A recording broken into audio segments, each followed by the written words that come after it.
Hey!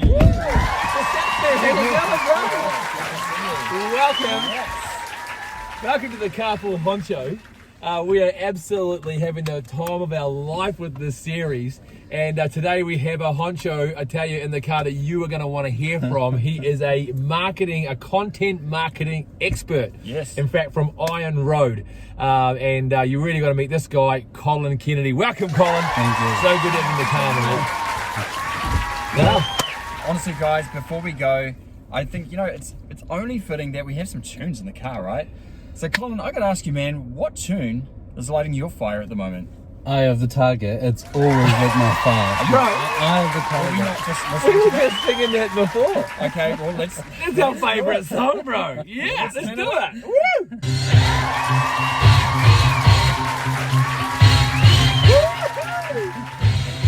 Don't stack each other out here. Feel like rocking. This kind of music that just pumps you up, right? You can do anything after watching this. Everything, yeah.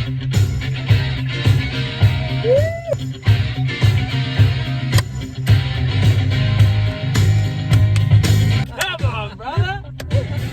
You're a bit of a singer, mate. You got a voice on you, mate. Oh, I don't know about that. How often do you sing that, mate? Every morning. Every day. Did a bit of a daily Every one. morning, yeah. Man, does that fit So that wake literal? What does it song mean to you, there. mate? What does it The mean to wake you? up What song. does that song mean to you? Man, it's about aspiration, but I was a kid and I was an amateur boxer, and it really happened to me. I was going out for a fight one day and they started playing this song. Wow. Has to be the best This day of was my your life. song. Yeah. So, I actually went up to the ring while they played this. So it was pretty cool. Now, you're the head Good times. honcho of an amazing company called Iron Road. Now, I've been working and dealing with you for years now, and just been so impressed with your services that you've been a part of the businesses that I've been a part of. Iron Road, tell us, what do you do, and what is it the thing that you, before customers kind of get to work with you, what is the big thing they often get wrong that you fix? Yeah, well, we're storytellers. So, all marketing starts with storytelling. True. It's a message, it's the bedrock, and it's the one thing that a lot of people focus the least on. But the biggest mistake that so many people make is that they talk about themselves. And when somebody is coming to your website or engaging with your business, they're coming there because they need to solve a problem. Yeah, and right.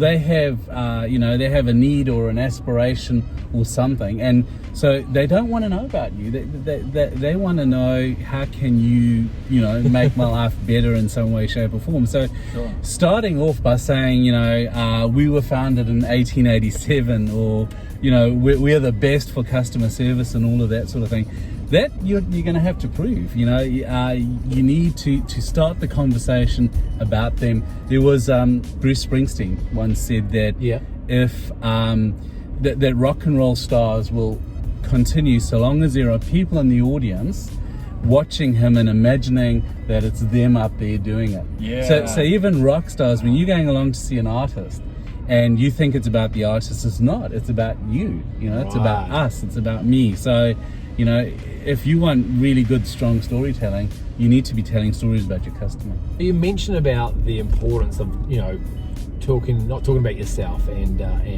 talking about your customers and involving them. So tell us an example. As a SME, a small to medium-sized business, the majority of us are.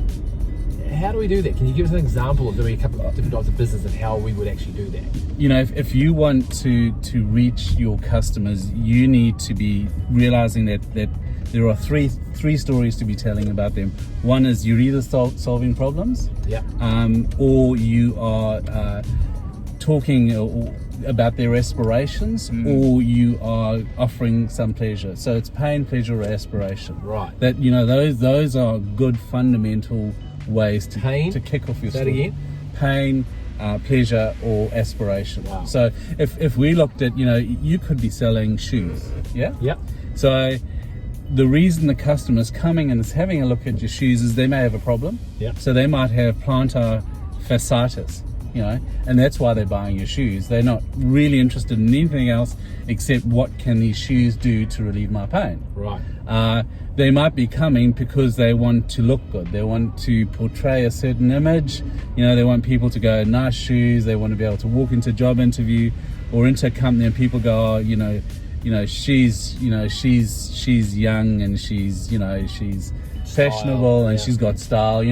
That's aspiration. Image, That's aspiration. Right. And we get pleasure from people saying, you look stunning today, or love your shoes. So it's understanding those things about shoes. It's not about it's not so much about the rubber and the customer service and the experience. That's all part of it. That comes afterwards. So, obviously we've been going through COVID-19. It's been an interesting year to say the least. Yeah. What has been one of your top strategies as far as sales or marketing? No matter what you're selling, or whether it's COVID or not COVID, people buy on emotion. Yes. So it doesn't matter what you're selling. If you're selling products or you're selling service or whatever it is, people are always going to buy. We all know buying is it's an emotional decision. Yeah. But we never talk about it. We're always going after the mind. So we're always talking about guarantees and you could sort of argue that that's a bit emotional as well, but we're always talking about service. We're always talking about components and features and that sort of thing. Whereas the fact is, if you win the heart, the mind will almost always follow. Wow, that's powerful. Whereas if you are just going after the mind and the heart's not in it, you're going to tank. It's short. Yeah. It's all over for you. So get more emotion into the marketing. And what we've got now with COVID is that the emotion that is prevalent is uncertainty and anxiety. Right. I was reading that 50% of people out there are worried about job security. 50% have concerns about job security. So that is an emotion, and you might sort of say, well, let's not exploit the uncertainty and the anxiety, but remember, the only reason we're in business is because we solve problems. That's right. And if people have anxiety, you're not exploiting it. When you talk about the anxiety of the fact that they might lose their job, you're actually helping them solve a problem. I'm not getting any sleep because I'm worried about my job, that sort of thing. You're not exploiting me when you come and you sort of say, hey, if you're worried about losing your job, you're feeling uncertain, you're feeling anxious, here's some ideas and solutions. You're actually helping people. What would be one or two ways that companies, entrepreneurs, business owners could begin to incorporate storytelling toward their product or service?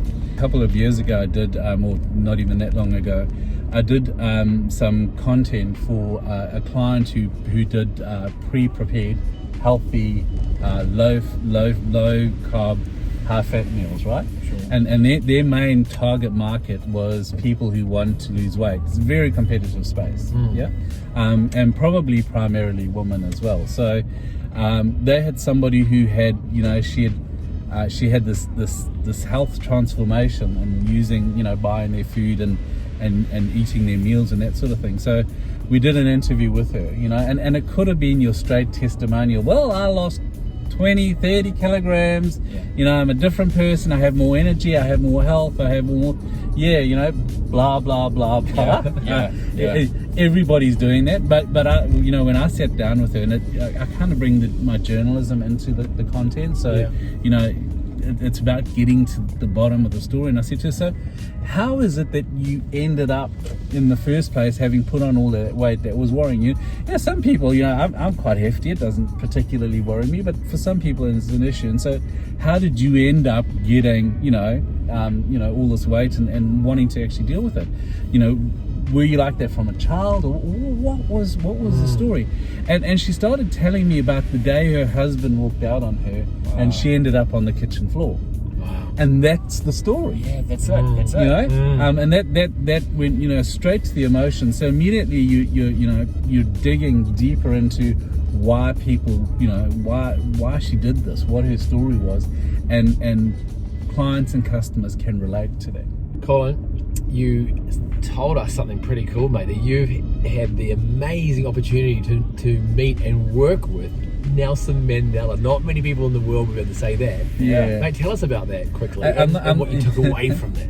I'm not sure he would say that I worked with him, but I was, as I mentioned earlier, I was a journalist, and I was on assignment. My job was, soon after his release, was to follow him around. So in South Africa, you had basically your sort of apartheid states, and one was called Transkei, and that was where he was originally from. And so he was going around after his release, campaigning in the area.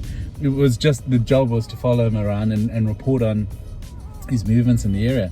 But a good couple of years later, I remember standing on the town hall steps with a whole bunch of other press, journalists and all of that, waiting for Nelson Mandela to come out and give a comment on how the talks and the negotiations are going. And he came out and he stood on the steps and he looked at all of us press standing there, and he saw me and he went, "Hello, Colin, how are you?" Wow. And that was a light bulb moment for me as well. I mean, geez, firstly I was pretty, I was pretty stunned by that, but that's one of the reasons why people, why he was a great leader, is he related to people.